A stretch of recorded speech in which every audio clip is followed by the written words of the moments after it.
Guys, hello again. James here.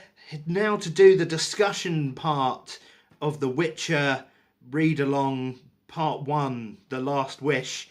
This is, of course, The Last Wish. I'm sure you're all familiar with it by now if you've come to this video. It's about Geralt of Rivia, obviously going around being awesome. First of all, can I just point out this is the UK book cover for The Witcher. Look how lovely that artwork is. That's obviously that's our main. That's our boy. That's your boy Geralt. The US covers, from what I've seen, are terrible because they're all like screenshots of like the Witcher 2 video game, which came out in like 2010, I think, and yeah, the graphics have not aged brilliantly. There's a thing in here about like the very first Witcher game, because this was published when that first came out, and the graphics in that definitely have not aged well. So yeah, the US covers are grotesque, and I apologise if you have to suffer through those. So let's talk about first. We're just going to go through. I think I've got discussion points for each story. So I've got it a little bit more structured. I think if you watched my June discussion video, I had points in my head that I didn't actually cover all of them because I just didn't write them all down because I'm just unprepared. I was a bit out of it when I filmed those videos last week. Anyway, let's talk about this. The first thing I'm going to talk about is the voice of reason, which obviously is the framing device for the whole thing. It starts really weird, and I think it doesn't put its best foot forward. Because if you are familiar with the Witcher games, you will view Geralt almost as a bit of a ladies' man Lothario, as you have multiple opportunities to sex up many women's in those games. This is not something that happens a great deal throughout the saga, because there's sort of like a through line of this love story with Yennefer. It's like a whole thing.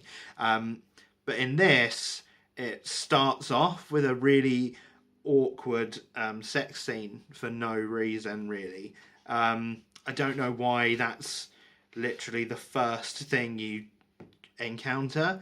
I think this probably could have been cut out because it's only like a page, the first bit of the voice of reason.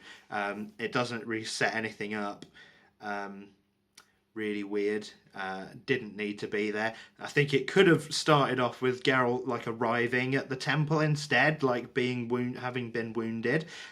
It would have led into the first actual story a bit better than this random sex scene. But whatever.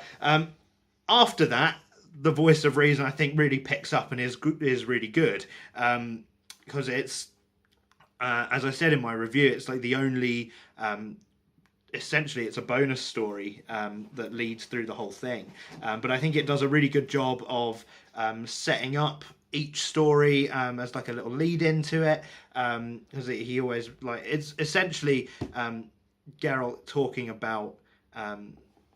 talking to either Nenneker, who's obviously like the priestess character, or Iola, about how people view witches, or just a lead in like, this is a story that's happened to me, like this is how I met Dandelion or whatever, and that's a good lead in to each story, and I think the sort of the overarching plot of that, with Geralt trying to like these people trying to run Geralt out of town, is a very Witcher thing to have happen, because a lot of the time, especially in the game, actually, and like in The Witcher 3 especially, you'll find people who they don't like witches. People don't like witches very much, and they don't want them around because they're sort of off-putting, weird people. And yeah, I think it's a very it's just a very Witcher thing to have happen. So my question to all of you as the discussion point is, do you think the voice of reason was a good way to start the book. And how do you feel about that really weird random sex scene at the start? I didn't think it was necessary, but hey, maybe you guys enjoyed it. Do you think it might have put people off? Did it put you off? Did you open it and think, ooh, this is a bit gross, and hesitate before carrying on? Let me know. So number 2 is The Witcher. There's a story, just obviously it's called The Witcher. This story is really good as a way of introducing what a Witcher is and what they do, because it shows Geralt. Basically, it shows off all of his skills. Like, he uses all of his like magic signs that he does. He makes use of potions. He's obviously got the 2 swords. He's got the silver sword. Blah blah blah. And it shows him like going into town, getting a contract, figuring out the monster, fighting the monster, and like saving the day or whatever. It's a very like.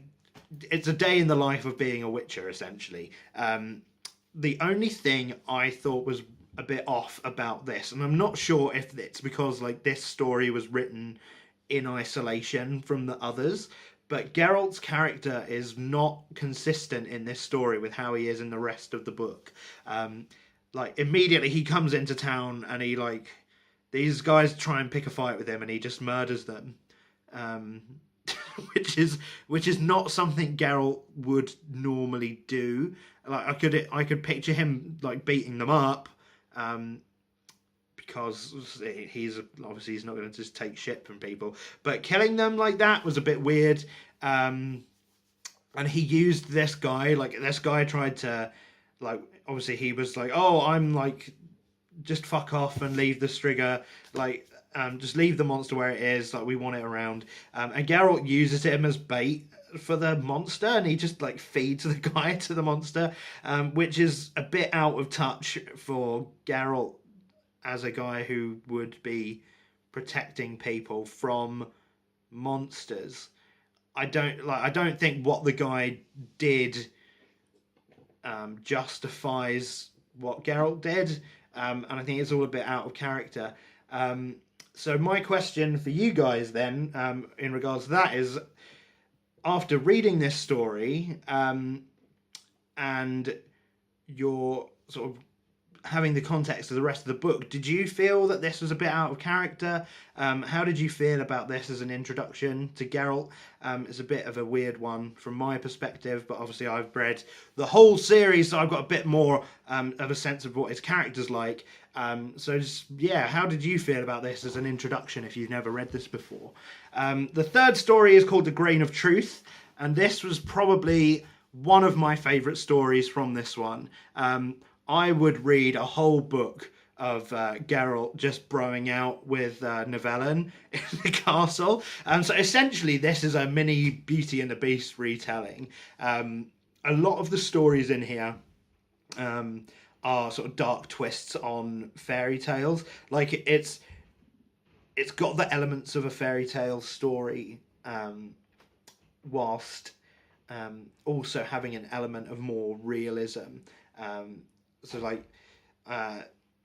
like the example of this is, obviously there's a guy in a castle. He's cursed to be pretty monstrous, but he's not actually a dick. Like, he's just a guy who looks like a monster, and he finds some guy in his garden trying to steal roses from him. So he demands that he leave his daughter there to keep him company for a year, and then like, more and more people start doing this because like he gives them treasure at the end. So this is, and then like he's chilling out, you know, he's just a lonely guy in a castle, and Geralt's like he goes there thinking, oh, like, this is a monster, and then he's like, this guy's all right, he's not a monster. And the guy's like, you don't think I'm a monster? He's like, no man, you're cool. And that's it's like a heartwarming thing. Like, Geralt is not, it sort of really solidifies what Geralt is all about. And I think it's a much better introduction to his character, because he's not just a guy who will go out and just kill people for the sake of it. He is a guy who is there to do a job. He's a professional, and if there isn't a job that needs doing, he's not going to do it, which is great. And it adds this layer of complexity to his character, and like the ending of it.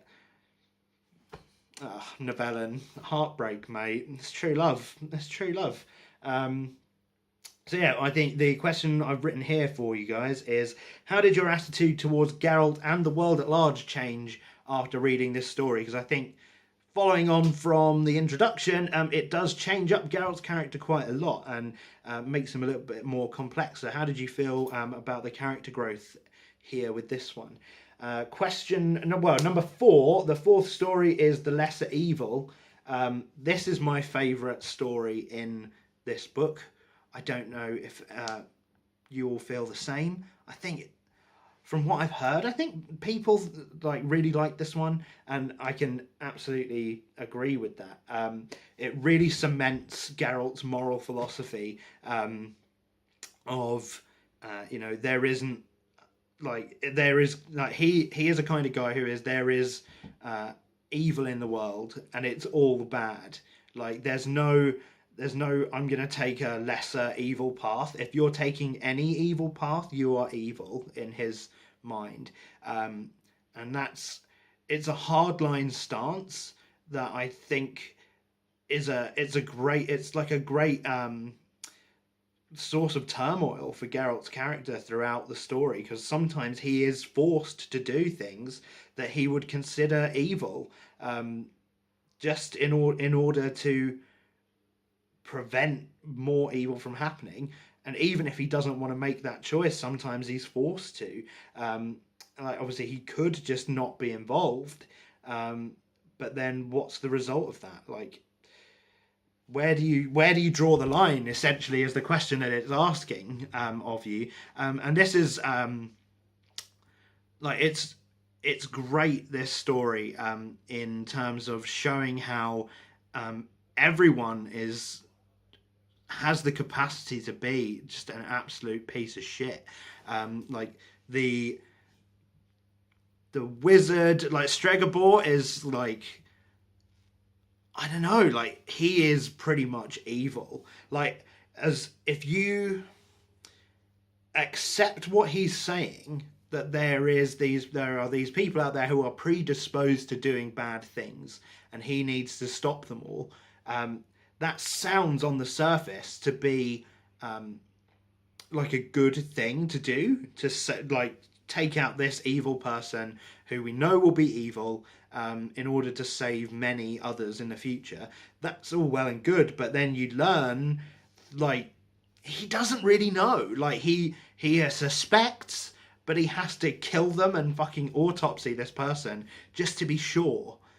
And that's, like, it's awful. And obviously it's nature versus nurture in there, because like Renfri has been harassed by this guy for fucking years. So is her evil, like, is her butchery a direct result of being treated this way, or is it something she's predisposed to?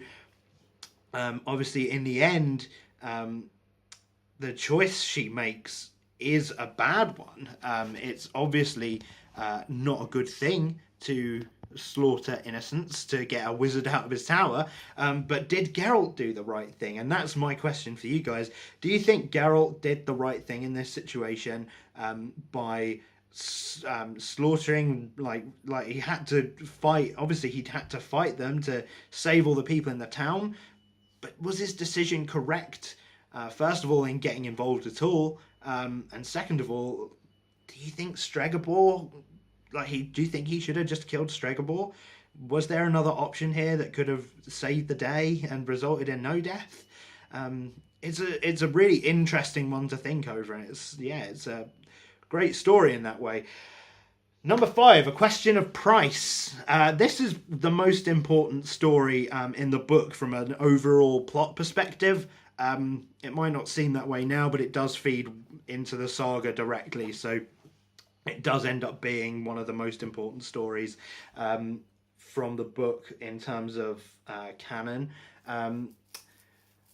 But I think whilst it's really interesting from a world building perspective with all the different nobles and Calanth, the Queen of Sintra, and everything, obviously the introduction of this law of surprise, which is a very interesting, very fairy tale-esque, almost Rumpelstiltskin-y sort of plot device where a person is able to like as a law to request as a reward for doing something, they can say, you know, like this really obscure wording, like give me something that you have but don't know about. So, or like give me the first thing you see upon your return home, like that sort of thing. And in this case, in this story, obviously it's the like this monster shows up to court to claim his reward from doing this before, and shenanigans happen as they are to do in the Witcher series. And then obviously at the end, Geralt enacts the law of surprise himself. So my question to you guys is, why do you think Geralt actually demanded the law of surprise as his reward in this case? It seems on the surface to be just a bit of a random decision, but thinking about it now, personally, I think Geralt was doing it to teach a lesson to Dunny about not doing that. Like it seems like a really it seems like he just does it on a whim at the end of the book.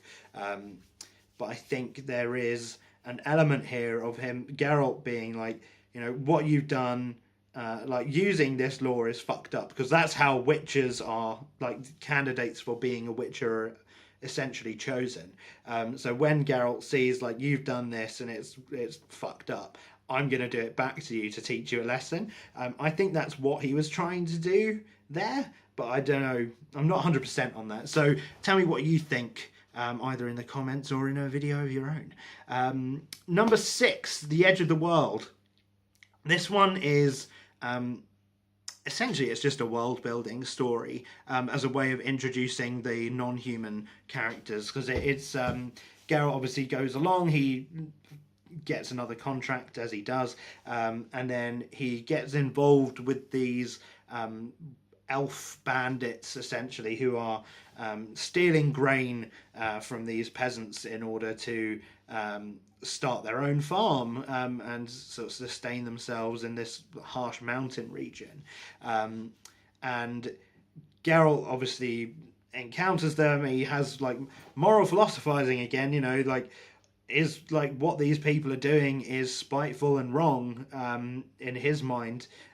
He calls them petty and childish, and like they're just doomed, they're being idiots essentially, and like they're refusing to cohabit with humans, but then why should they? Humans have been suppressing them and oppressing them for years and years, and like the non-human human dynamics in the Witcher saga are very there's a strong through line throughout the books of how non-humans are treated, and this is really an introduction to that.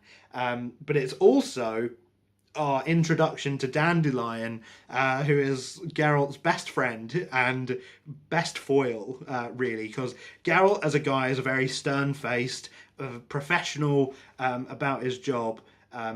He is also, due to his witchery mutations, he is also essentially bereft of emotions, but I think it's more that he's just, because he's been brought up to fight monsters, he just doesn't really connect with people that much, which is explored more as the series goes on, and we'll talk about that in the next short story collection in more detail.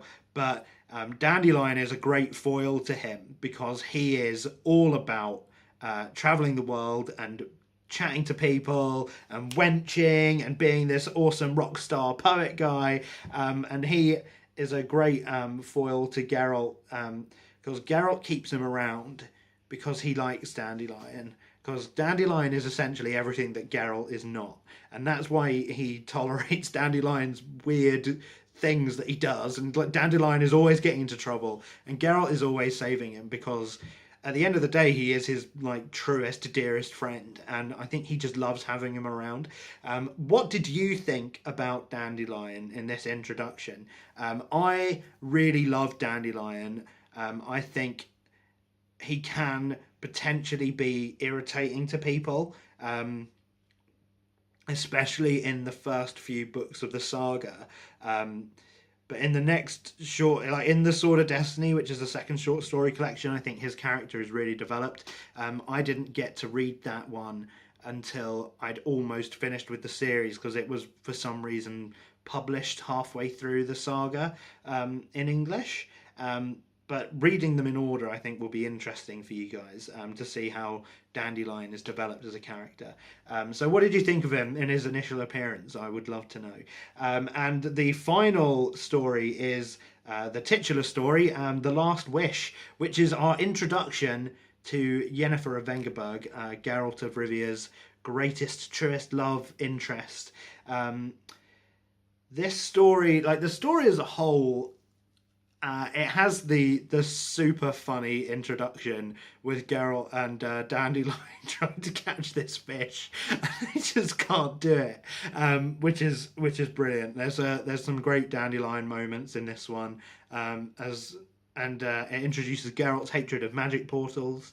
So Yennefer is I think a very divisive character, to be honest, because we learn through snippets in the Voice of Reason, and much obviously it's developed more, but Geralt and Yennefer sort of have this on again, off again abusive relationship, which is it's a very interesting relationship as a whole. But this introduction to her is an odd one, I think, because when he meets her, Geralt is sort of immediately infatuated with her. He's not like in love with her, I don't think. It's not like an insta love thing, but like she's a sexy sorceress, so obviously that's going to catch his eye. But he's only red-blooded male after all. But at the end of the story, I think he makes a decision in order to save his life and her life, which alters like his fate forever, essentially. It's not particularly clear through the text what his last wish was, because it's like they're fighting the genie, and Geralt uses his last wish and it makes the genie go away. And then there's all this sort of veiled talk about, you're stuck with me now, that you've done this. And I think what it's essentially getting at is that Geralt used his last wish to bind himself and Yennefer together by fate, essentially. Like he's like, I want her destiny tied to mine. That's my last wish. So now they're sort of magically linked to each other. And that leads to very interesting relationship dynamics as the saga goes on.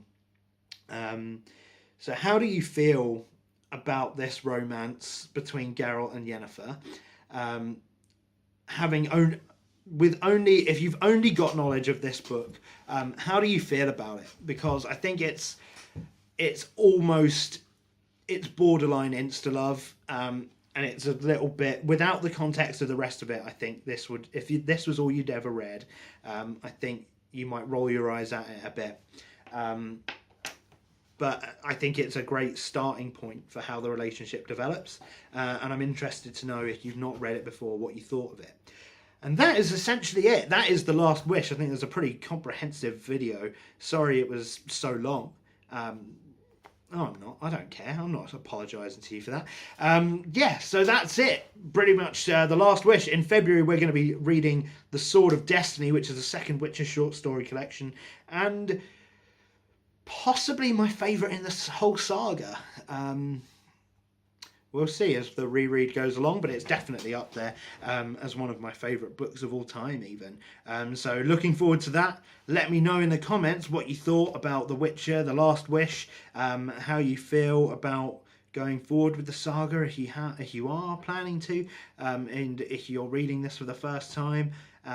what you thought. And that's it. So I'll see you next time. Bye.